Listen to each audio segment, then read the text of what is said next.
네, 의대 정원 확대로 혼란스러운 중에도 2025학년도 대입 수능 시기에는 흘러가고 있습니다. 어제 수능 전초전인 9월 모의평가가 있었는데요. 달라진 입시 내용과 의대 증원 확대 영향 짚어보도록 하겠습니다. 오재성 다원교육입시연구소장과 함께하겠습니다. 어서 오십시오.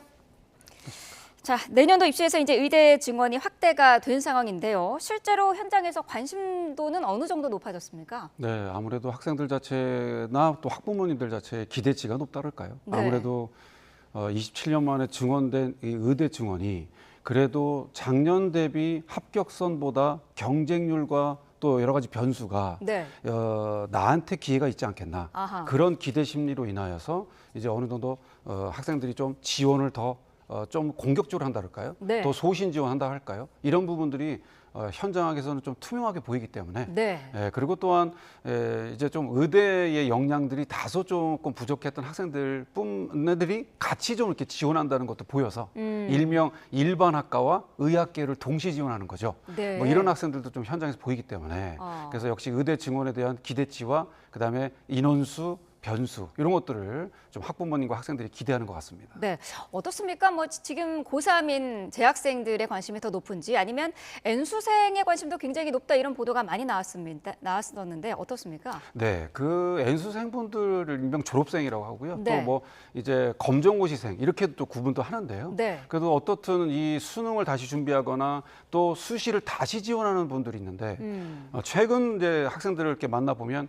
그럼에도 이 졸업생분들이 갖고 있던 3학년 1학기까지 현역들 고3들은 반영이 되고요. 네. 졸업생들은 이제 3학년 1학기만 반영되는 데도 있고 2학기까지 다 모두 반영되는 데가 있는데요.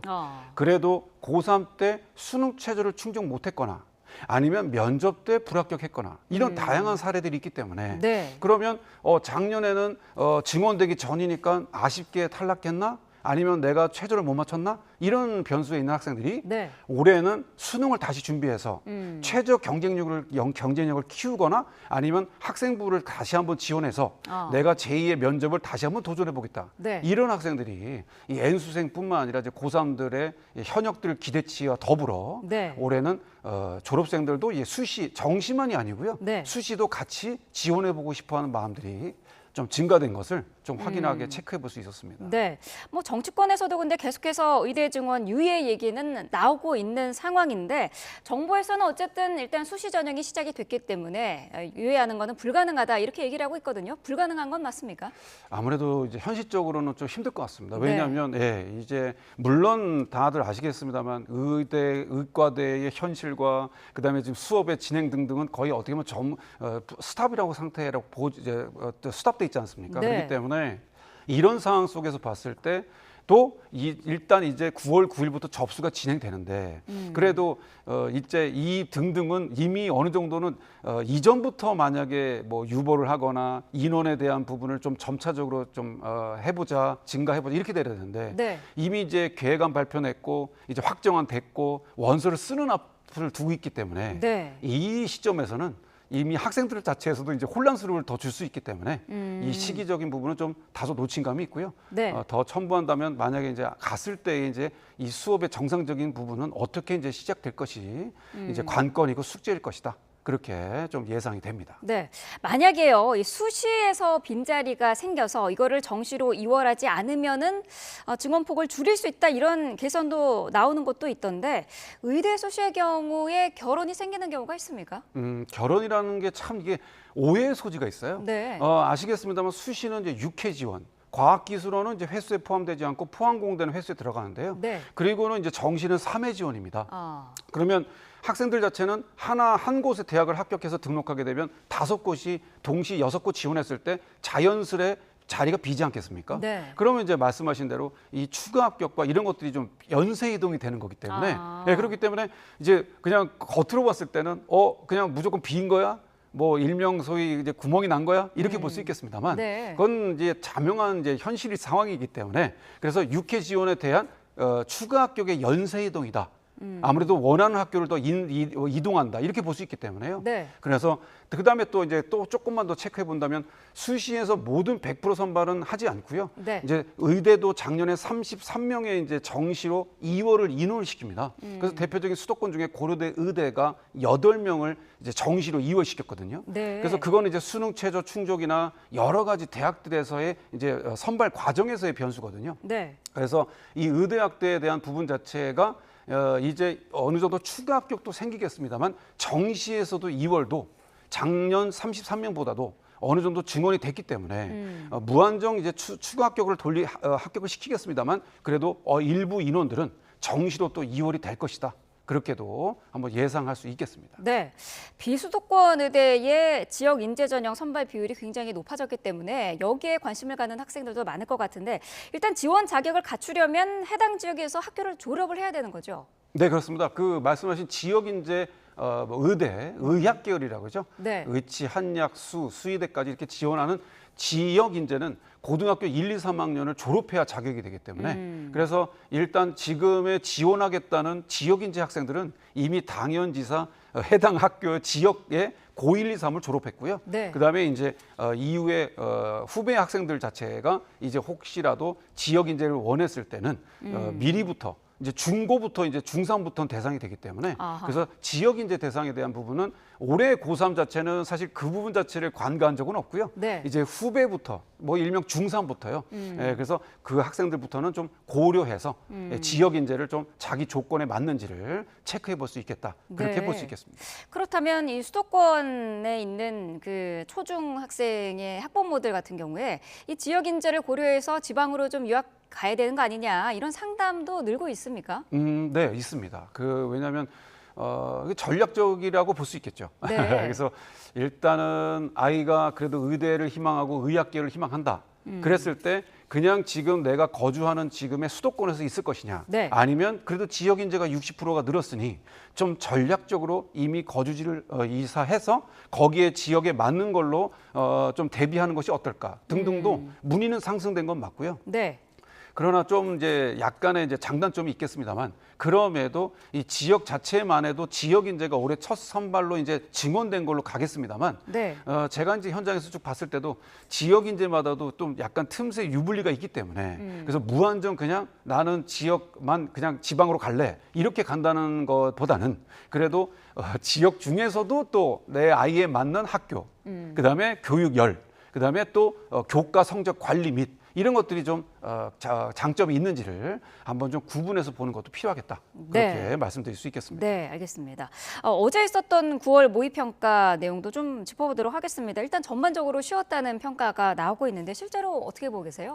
지금 이제 밤사이도 저도 이제 정리를 하고 그리고 네. 보통 이제 입시 업체들이라고 하죠. 업체들 자체 또 EBS나 이런 등등이 이제 예상 등급 컷을 공개하지 않습니까? 네. 그러면 이제 그냥 상식적으로 만점자 이게 시험이 실시하고 나서 보통 2주 있다가 평가 결과가 나옵니다. 네. 그런데 이제 지금 현재 고3, 고1, 2를 다 실시했습니다만 고3 자체는 당장 수시를 써야 되기 때문에 그렇죠. 그걸 마냥 기다릴 수는 없지 않습니까? 그래서 가채점과 예상 등급 컷을 많이 참고하는데요. 네. 그럼에도 지금 국어와 수학과 앞선에 지금 말씀하셨던 내용대로 일단은 거의 1등급 컷이 다 90점 이상, 98점, 97점 이렇게 1등급 자체가 90점 높았다는 얘기는 네. 상식적으로 난도가 낮았다라고 볼 수 있고요. 그다음에 영어도 작년 수능 자체가 1등급이 4.7%인데요. 네. 이번에 지금 11%에서 12%까지 1등급 예상을 하고 있기 때문에 그러니 지금 이제 뭐 출제 분석하신 분들하고 제가 또 이쁘게 분석을 해봤을 때도 네. 그냥 EBS의 연계율도 있었고 학생들이 지문 볼 때 유했고 그다음에 고난도 킬러 문항이 들어있고 그다음에 영어도 오지선다해서 약간 혼동되는 답들이 함정 답이랄까요? 네. 이런 것들이 들었다. 아. 그냥 한 번에 풀었던 것이 정답이었다. 이런 것이 올해 9월 모의평가의 큰 특징이기 때문에 네. 학생들 자체는 뭐 현역들이나 고3들과 졸업생들 자체는 그래도 전년 대비나 수능 대비 미리 풀어보신 분들에 대비했을 때는 그래도 좀 유하게 이 9월 모의고사를 대비하지 않았을까, 체감하지 않았을까 그렇게 좀 말씀드릴 수 있겠습니다. 그 이사님 보통 9월 모의 평가는 수능의 이제 가늠자로 이제 평가를 받고 있는데 그렇다면 오는 11월에 있을 수능이 변별력에 문제가 생기는 거 아니냐 이런 우려가 있을 수도 있거든요. 그래서 사실은 이제 뭐 학생들이나 또 학교 현장도 그렇고 그다음에 또 이제 분석들 하시는 분들도 얘기가 나가는 게 네. 6월과 9월에 약간 중간 난도를 좀 조절한다. 그래서 6월은 좀 실험적이면서 좀 킬러 문항도 좀 내면서 신유형도 좀 내고 그다음에 9월은 좀 유하게 내고 네. 그래서 그거에 좀 중간점을 본다 그러는데요. 근데 이제 실례로 이제 작년에 수학이 만점이 2,500명 정도 됐습니다. 2,550명 정도 기억하는데요. 네. 그러면 이게 보통 작년 수학 만점이 600명입니다. 그러면 그냥 상식적으로 봤을 때 이게 만점자가 2,000명이 있다는 얘기는 9월 모의고사 놓고 봤을 때는 작년도 이런 분위기보다는 좀 덜했지만 그래도 네. 작년도 학생들이 조금 풀고 나서는 그래도 어느 정도 좀 만족감이 있었던 거거든요. 그러니 이 9월 난도에 대한 부분을 맹신하지 마시고요. 당연지사 대비하겠습니다만 네. 6월과 9월을 어느 정도 좀 감안해서 수능 대비를 해주시는 게 분명지사 이제 이 N수생들이 이번 수능 9월 모의고사에 응시한 인원 자체가 이제 거의 10만 6천 명 정도 되는데요. 네. 이제 수능 때 자체는 거의 17만 명 정도가 이제 접수를 했었습니다. 그러니 그냥 인원수만 보면 7만 자체가 어떻게 보면 없는 거잖아요. 네. 그럼 그런 학생들 자체는 이제 N수생 졸업생들은 9월 6일 날 수능 접수가 끝납니다.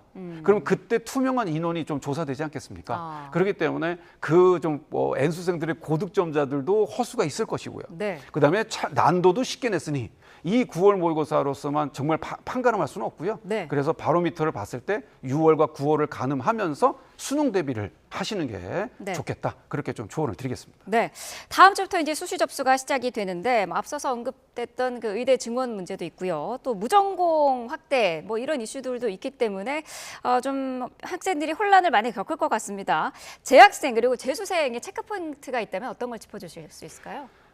일단은 지금 뭐 서두에도 계속 그냥 의대만 얘기했습니다만 그래도 이제 N수생 졸업생분들도 이제 자기가 현역 때 갔던 학교보다 수시든 정시든 좀 상향으로 올리겠다는 분도 계시고요. 네. 그것이 일반 대학도 될 수 있고요. 또 학과를 바꾸겠다는 분도 계시겠죠. 또한 현역분들은 일단 그럼에도 올해에 이 여전히 교과 종합 논술 특기로 수시를 4개 전형 선발하는데요. 이 교과 전형 자체의 정량 평가와 그다음에 학생부 종합 전형의 면접 등 이렇게 네. 자신의 고3과 현역 N수생들의 유불리에 대한 전략적을 좀 보셔가지고요. 네. 그리고 N생들은 그래도 아무래도 좀 논술도 또 기대치가 있기 때문에 그렇죠. 그러면 인문 논술이나 수리 논술, 과학 논술 이런 등등의 강점이 있는지를 문이과 학과나 그다음 일반 학과나 의학 계열 등등의 강점들을 보셔가지고요. 교과 정량과 정성 평가와 그다음에 논구술 이런 것들을 좀 염두해서 고3과 또 N수생들은 자신의 강단점을 좀 보시면서 지원 전략을 세우시는 게 좋겠다. 그렇게 좀 말씀드릴 수 있겠습니다. 네, 대학별로 전형이 또 자주 바뀌는 부분도 있기 때문에 정보전이기도 한데 올해 신설되는 전형들도 있다고요? 네, 그렇습니다. 뭐 서울대 스마트 시스템 과학이라든가 뭐 신설 학과입니다. 네. 네, 그렇기 때문에 되겠고요. 그다음에 고려대 인공지능, 뭐 컴퓨터에서 일부 TO를 좀 빼서 이제 어느 정도 좀 새롭게 오픈한 학과들이라고 볼 수 있겠습니다. 네. 그다음에 이제 아까도 앞서서 말씀드렸다시피 자유전공, 뭐 무학과라는데 이제 대학들은 이런 명칭들을 자유전공 아니면 뭐 한양대 인터컬리지 뭐 이런 식으로 좀 무학과 등등을 자유전공이나 자율전공이나 네. 이렇게 좀 다방면으로 명칭이 돼 있습니다. 네. 그래서 이 신설학과 신설전형 또 의학 계열도 마찬가지 또 의대도 이제 지역인재나 이런 것들 지방들도 특히 확대가 됐기 때문에 네. 그래서 새롭게 신설하는 전형들이나 뭐 동아대 의대 학생부 종합전형 이런 것들이 신설된 전형들이 있습니다. 그러면 이 신설된 전형들은 입시 결과가 없기 때문에 그렇죠. 약간의 예측으로 지원해야 되는데요. 그래도 그런 것들 전략적으로 좀 보셨을 때 전문가 입장에서 볼 때는 이 신설학과들이 학생들이 좀 조심스러워하기 때문에 좀 네. 틈새가 있거든요. 그러니 좀 학생부 자체 학생들이 좀 경쟁력이 있어 보이거나 그래도 틈새를 노리신다면 네. 이 신설학과나 신설 전형을 한번 염두에 보시는 것도 좋겠다. 그렇게 말씀드릴 수 있겠습니다. 네, 알겠습니다. 자, 수능이 이제 한 70일이 남은 그런 상태인데요. 남은 기간 학생들 대비를 잘 해야 될 것 같습니다. 오재성 다원 교육입시연구소장과 함께했습니다. 오늘 말씀 감사합니다.